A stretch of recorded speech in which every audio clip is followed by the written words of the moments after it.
Dear students, today in this session we are going to deal with the analysis of the poem Questions from a Worker Who Reads, which is written by Bertolt Brecht. In the last session we had seen a brief introduction about the poet himself, Brecht, and this session we are going to continue with the analysis of a very interesting poem written by him. Now to start with, here we can see that this poem reveals a compassion of the poet for working class people.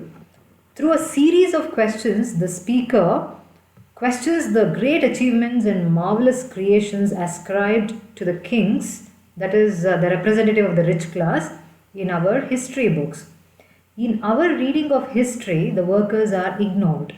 The reality that the kings and the emperors are supported by the soldiers in the wars, and masons, stone carvers, artists in building palaces and great cities is brought to light. Now, here we can see that only the rich class or the elite group of the society is brought to the forefront.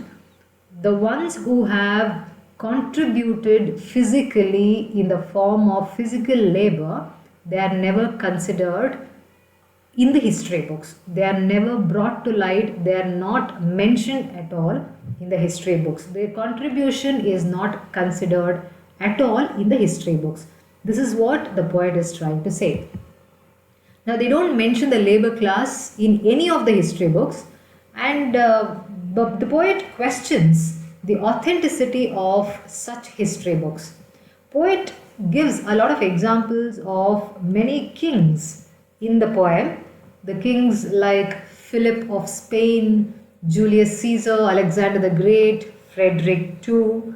And here we can see that these names can be easily found in our histories, but the people who supported them, that is, the soldiers, many more people who celebrated the victory of these kings, they are never mentioned and they are never considered as victorious lot at all. Here, the poet mentions a few beautiful places like Thebes, Babylon, Lima, Rome, Byzantium, and a few monuments like Great Wall of China. In the entire poem, he says that these beautiful places and monuments are built not just by the kings, but under the guidance of the king, it has been built by many more people who have put in a lot of physical labor. Those people are never mentioned at all. So here goes the poem this way. Who built Thebes of the seven gates? In the books, you will read the names of the kings. Did the kings haul up the lumps of rock? So this is the first question which you can see in the poem. If you have the textbook right in front of you, you can see these first three lines which starts with a question. I think every paragraph or every stanza has a question, and this is a valid question which anyone can ask. Now the poem continues this way, and Babylon, many times demolished, who raised it up so many times? So it's Babylon became so important not because of the kings, but because of the workers who worked so hard to raise it up after every step of demolition. So this is not mentioned anywhere at all. In what houses of gold glittering Lima did its builders live? Where, the evening that the great wall of China was finished, did the masons go? Now he says that the monuments, the palaces, the great wall of China, the monuments which are built by the people, they are nowhere to be mentioned, nowhere to be seen. Did they build it for themselves? Never. The workers who put in their efforts, they never built it for their own selves, but their contribution, which is a great contribution for the entire country, which is never recognized. Now, moving on, great Rome is full of triumphal arches. Who erected them? Now, we know great Rome, which has beautiful structures, building structures, but who are the ones who really had their efforts in building Rome? It's not just the kings of Rome, it's more importantly the workers who put in their efforts, who are not mentioned. Now, moving on to the next stanza. Over whom did the Caesars triumph? Had Byzantium much praised in song, only palaces for its inhabitants? Now, Julius Caesar, Augustus Caesar, many more kings, when they won the wars, did they win by themselves without anybody's support? The soldiers were there. There was a great contribution by the army. Now that army is never mentioned anywhere. The people who contributed their heart and soul, they are not mentioned anywhere.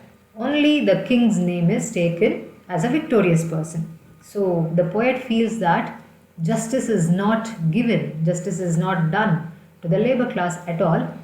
His main question is, don't they deserve even the mentioning of their name in the history books? So that is the main question the poet raises.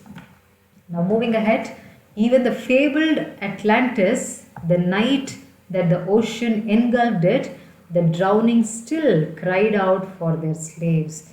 So here, human beings, they have gone down to such an extent that only the elite class is projected, but nature is better than human beings, which takes care of each and every one. The young Alexander conquered India. Was he alone? So Alexander's name is there in the history books, Alexander the Great. But where are the names of the soldiers who supported him in conquering India? So that is the question again. So Caesar defeated the Gauls. Did he not even have a cook with him? So the mentioning of the cook means the labor class, representing the labor class. Where is the labor class which is mentioned here? It's only the leader's name which is mentioned, but not the followers. Without the followers, what can a leader do? Philip of Spain wept when his armada went down. Was he the only one to weep? So again, a leader's name is mentioned, the king's name is mentioned, but the people who struggled for the sake of the country and the king, they are never taken into consideration. Now the next king which is mentioned, who is mentioned here is Frederick II, won the 7 Years' War. Who else won it? Was he the only man who waged war? Wasn't there anybody else? Is a main question raised by the poet. Now poet is talking on behalf of the working class, the workers class. So if a worker reads a history book, what does he feel? That his voice is represented by the poet here in this poem. Every page a victory. Who cooked the feast for the victors? Now the victorious people are victorious not because of their own selves, but because of the followers, the supporters, and the citizens of the country. Now those people are not referred to at all. Only the victorious king is mentioned here. So the poet has a problem with this kind of recording in the history. Every 10 years a great man. Who paid the bill? So many reports, so many questions. So history books are various, but nowhere is the labor class given any importance or any respect. The poet mentions that the workers have art of fighting in the wars, but not mentioned in the history books at all. And the workers have skill and creative knowledge in building great structures, but neither mentioned nor respected. Now, according to the poet, the workers are also great builders of civilizations, but not recognized, never given any kind of respect at all. Now, when we see the entire poem, the theme of the poem, we can sum it up as the physical labor is not only underpaid, but also not appreciated compared to the intellectual labor. So this is, I think, the ironies of all times. So wherever we go, whichever era we see, whichever generation we see, I think this is the reality. Even to this day, the present day also, this is a reality. Physical labor is not so much recognized as the intellectual labor. If we can see the payment given to the physical laborers, and the IT people, those who sit and those who use their intellect more than physical labor, who is paid more. So intellectual labor is paid more than the physical labor. So this is the irony of all times. Now relating to this, there is something called subaltern studies in literature and history. So this study is a study of the role of subalterns in the development of cultures and civilizations. So it's a very important study in the literature and history as well, which projects how the marginalized people are cornered and not given any importance but exploited. So that kind of a study we can see here. So a part of this study we can see in this poem. The historians like Ranjit Guha and Ramchandra Guha, they have worked prominently in this field. They have really worked a lot about subaltern studies, and